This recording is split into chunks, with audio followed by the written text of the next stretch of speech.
ناظرین اکرام، السلام علیکم ورحمۃ اللہ وبرکاتہ۔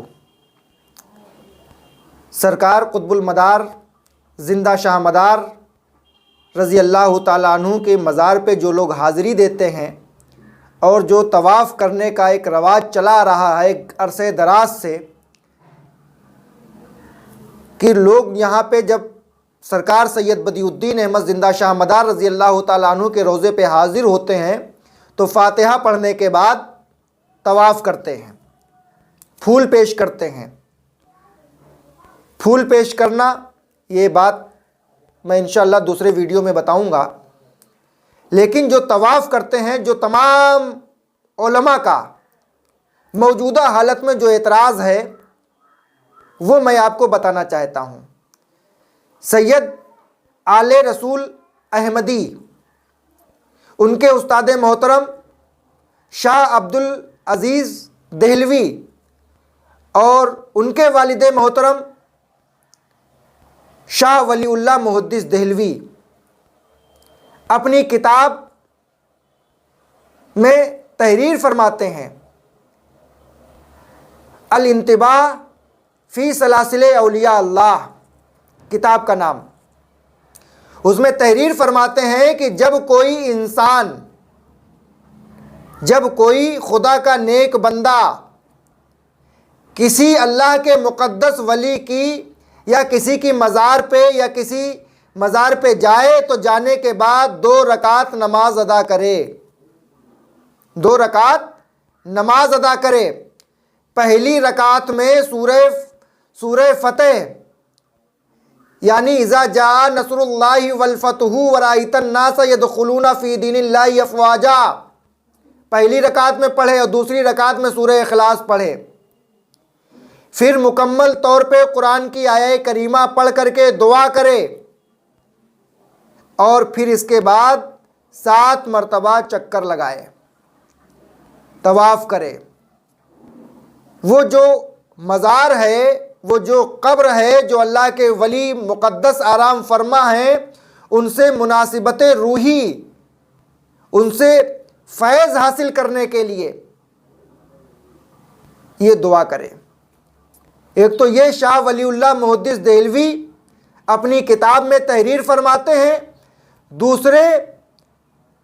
مولانا امام احمد رضا خان فاضل بریلوی رحمۃ اللہ علیہ فتاوی رضویہ جلد نمبر 22 میں بھی تحریر فرماتے ہیں کہ وہ بھی قبر پہ فاتحہ پڑھنے کے بعد مزار پہ طواف کر سکتا ہے۔ دوسرے مولانا اشرف علی تھانوی حفظ الایمان مشہور زمانہ کتاب، اس میں بھی تحریر فرماتے ہیں کہ تعظیم اور عبادت کے لیے تو صرف خانہ کعبہ ہے، تعظیم کے لیے، عبادت کے لیے صرف خانہ کعبہ ہے، اور اگر کوئی شخص وہ اللہ کے مقدس ولی کی قبر پہ جا کے اس کا طواف کرتا ہے یا گھومتا ہے یا چکر لگاتا ہے 3 بار یا 7 بار، تو مناسبت روحی اس سے فیض حاصل کرنے کے لیے کر سکتا ہے۔ اور ہندوستان کی ایک عظیم خانقاہ جو سرکار سید بدیع الدین احمد زندہ شاہ مدار رضی اللہ تعالیٰ عنہ کے مرید اور خلیفہ مخدوم جہانگیر اشرف سمنانی رحمۃ اللہ تعالیٰ علیہ لطائف اشرفی میں تحریر فرماتے ہیں کہ جب وہ اپنے پیر و مرشد خواجہ قطب الدین بختیار کاکی رحمۃ اللہ تعالیٰ علیہ کی مزار پہ جاتے تو آپ فرماتے ہیں کہ میں 3 مرتبہ یا 7 مرتبہ طواف کرتا، اور تمام ایسے واقعات ملتے ہیں اولیاء کاملین کے کہ جو ان کا یہ عمل رہا ہے۔ اور سرکار مخدوم جہانگیر اشرف سمنانی رحمۃ اللہ تعالیٰ علیہ تحریر فرماتے ہیں کہ پایتانی کی جانب سے، پایتی کی طرف سے داخل ہو اور ان کے لیے ایصال ثواب کرو، اور مناسبت روحی ان سے فیض حاصل کرنے کے لیے اللہ کے مقدس ولیوں کا یہ طریقہ، یہ طرز، یہ عمل رہا ہے کہ امت مسلمہ کو فیض کیسے پہنچایا جائے، ان کو اولیاء اکرام سے ان کا عشق کیسے مضبوط کیا جائے، یہ مخدوم جہانگیر اشرف سمنانی رحمۃ اللہ تعالی علیہ نے اپنی کتاب لطائف اشرفی میں تحریر فرمایا۔ سرکار قطب المدار کی ذات وہ ذات ہے کہ آپ صاحب مقام سمدیت ہیں، آپ مقام محبوبیت پر فائز ہیں، آپ اللہ کے ایسے مقدس ولی ہیں کہ جنہوں نے 596 سال 4 مہینے 7 دن کی حیات پائی، اور 556 سال تک آپ نے روزہ رکھا، ڈے نائٹ روزہ، اس میں کوئی افطار نہیں ہے، اور اس کے بعد آپ نے ایک ہی لباس پہنا جو نہ کبھی میلا ہوا، نہ پھٹا، نہ کبھی پرانا ہوا، اور آپ کا چہرہ اتنا روشن اور اتنا تابناک تھا کہ آپ کے چہرے انور پر 1 نہیں 2 نہیں 3 نہیں 4 نہیں بلکہ 7 نقاب پڑے رہتے تھے۔ 1 یا 2 نقاب آپ کے چہرے سے ہٹ جاتے تو مخلوق خدا جلووں کی تاب نہ لا کر کے بے اختیار سجدے میں گر جاتی، اور جب اسے ہوش آتا تھا تو اشہد ان لا الہ الا اللہ واشہد ان محمدن عبدہ و رسولہ کا کلمہ پڑھتی ہوئی نظر آتی، مذہب اسلام میں داخل ہو جاتی۔ بڑے بڑے اولیاء کاملین نے سرکار قطب المدار زندہ شاہ مدار رضی اللہ تعالیٰ عنہ سے فیض حاصل کیا۔ حضرت خواجہ غریب نواز معین الدین چشتی اجمیری حسن سنجری رضی اللہ تعالیٰ عنہ 3 دن اور 3 رات مدار ٹیکری کے نیچے کھڑے رہے، اور سرکار قطب المدار مدار ٹیکری پہ جلوہ افروز تھے۔ آپ عبادت و ریاضت میں مشغول تھے۔ جب آپ نے دیکھا نگاہ ولایت سے تو کہا،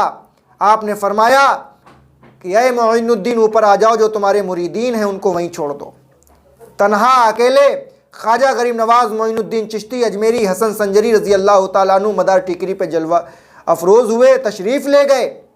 مدار پاک سے گفتگو ملاقات کی، اور سرکار قطب المدار نے نسبت اویسی سے ان کو سرفراز فرمایا۔ یہ شان مدار پاک کی ہے۔ مدار پاک کے قبر پہ آنا، ان کے مزار پہ آنا، زیارت کرنا، یہ باعث فخر ہے، باعث عبادت ہے۔ اگر دنیا اور آخرت میں کامیاب ہونا چاہتے ہو تو یہ اولیاء کاملین کے جو مزارات ہیں ان سے الفت اور محبت کا درس دو، کیونکہ یہ اللہ کی رحمتوں کے ٹاور ہیں، یہ اللہ کی رحمتوں کے ٹاور ہیں۔ اس سے تمہیں دین ملے گا، ایمان ملے گا، قرآن ملے گا، اسلام ملے گا، اہل بیت کی محبت ملے گی۔ یہ وہ بارگاہ ہے جہاں پہ طلب کا ڈھنگ وفا کا وصول ملتا ہے، دعا کا حوصلہ حسن قبول ملتا ہے۔ جناب قطب جہاں کا یہ آستانہ ہے نیاز، یہاں سلیقہ عشق رسول ملتا ہے۔ نہ اہل زر نہ کسی حکمراں سے ملتی ہے، کرم کی بھیک تو مدار دو جہاں سے ملتی ہے۔ اگر شعور طلب ہو تو نعمت کونین قسم خدا کی اسی آستہ سے ملتی ہے۔ یہ اللہ کے مقدس ولی ہیں جس کا انٹروڈکشن اللہ نے قرآن میں فرمایا کہ یہ ہمارے دوست ہیں، رسول اللہ نے فرمایا یہ ہمارے دامن کے نیچے رہتے ہیں، اور رسول اللہ نے فرمایا حدیث قدسی میں ہے من عادى لولي فقد آذنته بالحرب، کہ اگر تم نے ہمارے دوست سے، ہمارے محبوبین بندے سے، اولیاء کاملین سے اگر تم نے ایک سوئے زن، ایک رائی کے دانے کے برابر بھی حسد رکھا تو جنگ کرنے کے لیے ہم سے تیار ہو جاؤ۔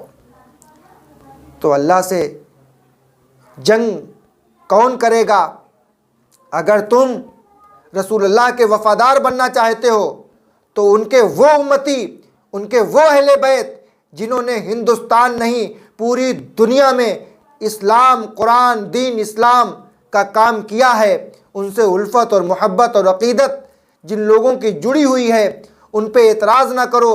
ان پہ جو ہے انگشت نمائی نہ کرو، ان کے خلاف فتوے نہ دو۔ ارے بڑے بڑے اولیاء کاملین نے، بڑے بڑے محدثین نے کہا کہ اگر علی سے محبت کرنا، اہل بیت سے محبت کرنا رافضیت ہے، شیعت ہے، تو انہوں نے کہا مجھے رافضی تم کہو مجھے یہ منظور ہے، تم شیعہ مجھے کہو تو مجھے منظور ہے، لیکن اہل بیت کی محبت ہمارے دل سے نہ نکلی تھی، نہ نکلی ہے، نہ کبھی نکلے گی۔ اللہ تبارک و تعالی ہمیں اور آپ کو سب کو کہنے سننے سے زیادہ عمل کی توفیق عطا فرمائے۔ وآخر الدعوانا ان الحمد للہ رب العالمین۔ السلام علیکم۔